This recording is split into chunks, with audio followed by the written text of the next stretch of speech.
In today's video, I'm going to teach you how to invite new members to your Slack workspace.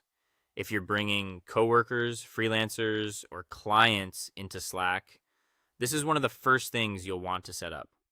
Slack gives you a couple of simple ways to do it, and in this walkthrough, I'll show you how to open the invite window, send direct email invitations, generate a shareable invite link, and then monitor any pending invitations afterward. Before you begin, keep in mind that in many Slack workspaces, regular members can invite people by default. However, if your workspace owners or admins have changed that setting, you may need the right permission before these options appear. To get started, open the Slack desktop app or sign into your workspace through a web browser.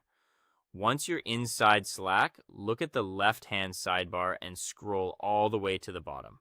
There, click the button labeled Add Teammates or Invite People, depending on the version you see. If you don't want to use that route, there's another way to reach the same place.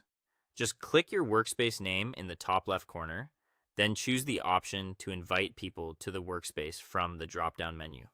When the Add People window opens, you can send direct invitations by entering the email address of the person you want to invite.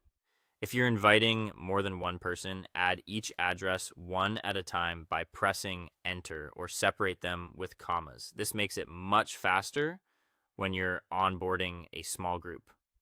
You may also notice an edit option next to Add to Channels. If you want new members to join certain channels automatically, as soon as they accept, click that and choose the channels you want. This can save time later and helps people land in the right conversations right away. Once everything looks good, click Add or Send. Slack will then send each person an email with a link they can use to create their profile and join the workspace.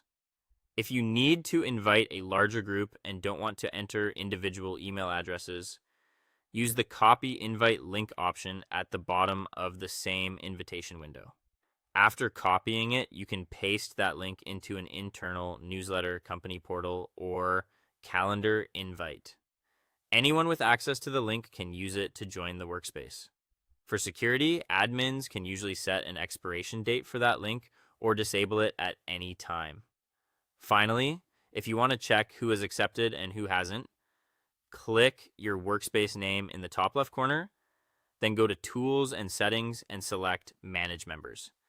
In the admin page that opens, click the Invitations tab. From there, you can review pending invites, resend invitation emails, or revoke invitation access if needed.